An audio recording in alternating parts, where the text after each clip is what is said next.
Amis malouins dans la course, bonsoir, bienvenue sur votre chaîne Facebook d'information locale, régionale et en ce moment extrêmement nautique et maritime. Vous l'avez reconnu, c'est Morgane Urso-Poupon que nous recevons ce soir sur la page des Malouins. Bonsoir Morgane, comment vas-tu? Bonsoir, ça va très bien, merci. Merci pour l'invitation. On est ravis de t'accueillir, c'est vraiment super cool de t'avoir sur la page. Ah, mais c'est Morgane.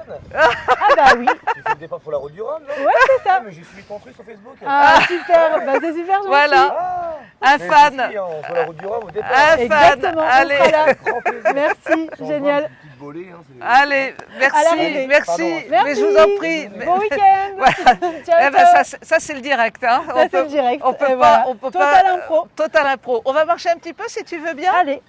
Alors, Morgane, tu viens de nous faire vivre ta conférence de presse. Tu viens d'annoncer à la presse que tu allais démarrer et partir sur la route du Rhum. Et tu es ici enregistrée comme une vraie malouine. Raconte-nous tout ça.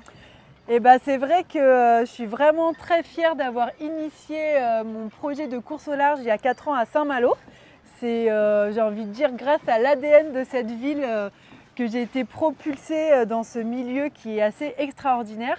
Et en plus, comme j'ai commencé directement avec la route du Rhum, bah, tout ça a beaucoup de sens. Et il y a 4 ans, j'étais déjà la seule malouine de cœur sur le départ de cette route du Rhum. Et 4 ans après, eh ben, c'est pareil, je vais être la seule malouine de cœur sur le départ. Alors c'est terrible, hein, les malouines de cœur et d'adoption. Alors quand ils ont choisi la nationalité malouine, après c'est fini, c'est terminé. Il y a 138 skippers au départ. Vous êtes 17 malouins et tu es la seule malouine au départ. Bah oui, on espère que dans les années à venir, de jeunes filles marines, skippeuses prendront le relais. Mais c'est vrai qu'aujourd'hui, il y a quand même pas beaucoup de filles dans le coin qui font de la course au large, mais je pense que ça va changer. Tu viens de nous annoncer dans cette conférence de presse que tu allais repartir à bord de ton bateau. Il y a une véritable histoire entre ce bateau et toi, un bateau historique. Oui, c'est vrai que c'est un bateau qui a été construit en 2007 par Tanguy Delamotte qui a fait ses armes sur ce bateau. Ensuite, il a appartenu à Manu Cousin qui maintenant navigue en IMOCA. Et moi, je suis la 3e propriétaire de ce bateau. Et c'est un bateau que j'aime beaucoup. C'est sur ce bateau que j'ai fait vraiment mes armes en solitaire avant de prendre le départ de la route du Rhum il y a 4 ans. J'avais seulement navigué 4 jours sur ce bateau toute seule. Donc voilà, c'est un bateau que je connais par cœur, en lequel j'ai une grande confiance. C'est un bateau qui est fiable. C'est un bateau sur lequel on a passé beaucoup de temps à faire des rénovations, à le moderniser. Voilà, c'est un bateau qui arrive au bout de ses courses à 99%. Alors, comme tu n'es pas du genre à faire les choses à moitié, eh bien, tu es déjà qualifiée. Alors, tu es inscrite, c'est clair et net, mais tu es en même temps qualifiée, tu l'as terminé cette qualification. Bah oui, c'est vrai que j'ai pu faire ça très tôt. Aussi parce que quand je fais des transatlantiques, moi j'aime revenir ramener mon bateau par la mer et pas par cargo.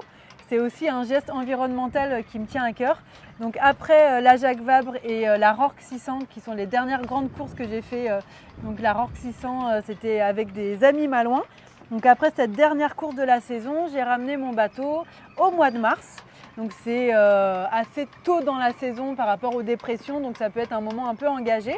Mais voilà, ça m'a permis... Tu avais toutes les conditions qui étaient réunies pour ouais, voilà, pour on faire avait ça. un peu de temps pour attendre des bonnes conditions météo, de ne pas se prendre des coups de vent trop forts pour ne pas risquer d'abîmer le bateau. Donc du coup, voilà, du 20 au 28 mars, j'ai fait le retour entre les Açores et le Finistère Sud en solo sur mon bateau. Et ça m'a Morgane, je voudrais que tu nous réexpliques un peu ton engagement en termes d'écologie, parce qu'il y a 4 ans de ça, quand on t'a découvert pour la première fois sur les Malouins dans la course, tu en parlais déjà, mais c'est vraiment quelque chose, c'est ton ADN ça.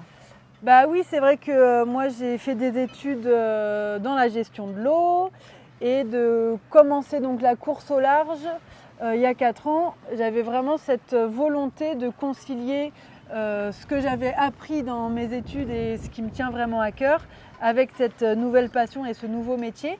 Donc voilà, aujourd'hui on voit qu'on en parle de plus en plus. Il y a enfin des bateaux en résine biosourcée, des bateaux recyclables, des bateaux de course qui commencent à sortir. Donc on vit vraiment une époque de transition où on voit que tout ce qui avant était un peu de l'ordre de l'utopie peuvent se réaliser, mais tout ça, ça coûte très cher malheureusement. Voilà, on va y arriver. Alors, tu es une femme skipper qui a déjà des courses derrière elle, tu as déjà du métier. 2, tu défends la cause environnementale. 3, tu recherches des sponsors. Alors, tu as déjà une équipe de soutien en sponsoring. On peut les citer d'ailleurs. Oui, bah déjà au niveau, on va dire proche, j'ai une équipe d'amis bénévoles ou parfois que j'arrive à payer un petit peu qui m'aident à faire les dossiers, à chercher des sponsors, etc. Et sinon, j'ai une base de partenaires qui me suivent depuis 4 ans. Donc il y a entre autres Spicatrice Street Art Universe. Donc ça, c'est mon grand partenaire mécène, donc qui a un lieu d'art avec des œuvres essentiellement réalisées à partir d'objets recyclés. Donc on met en avant le upcycling et le recyclage de nos objets du quotidien. Donc ça, c'est vraiment un endroit qu'il faut aller voir vers Narbonne. Il y a aussi, j'ai la fierté d'être ambassadrice de Médecins du Monde. Donc ça, c'est la grande nouvelle depuis 2 ans. Justement, je vais te laisser seule face caméra Okay, et tu vas nous dire pourquoi il faut absolument qu'il y ait un sponsor, titre, qui vienne vers toi. Alors, je vous le dis tout de suite, c'était pas préparé du tout. Je te prends un peu par surprise. Allez, tu es face caméra et tu viens nous dire pourquoi. Eh bien, aujourd'hui, j'ai le plaisir de vous annoncer que mon bateau est encore disponible pour une magnifique entreprise qui voudrait voir ses couleurs traverser l'Atlantique sur un des plus beaux bateaux de la flotte. Donc voilà, mon bateau est encore disponible. Je peux donner le nom, le naming du bateau à votre entreprise. Donc contactez-nous et vous êtes les bienvenus. Voilà. Merci beaucoup Morgane. Alors, je voulais juste vous dire pour les malouins dans la course que nous aurons la chance de naviguer avec Morgane sur une prochaine Vespérale. C'est vraiment là des trucs formidables. Sans doute au mois de juin, on se retrouvera sur l'eau avec toi. Voilà, merci beaucoup. Merci, on t'embrasse, on te souhaite plein de bonnes choses et à très bientôt sur les malouins. Allez, ciao. Ciao.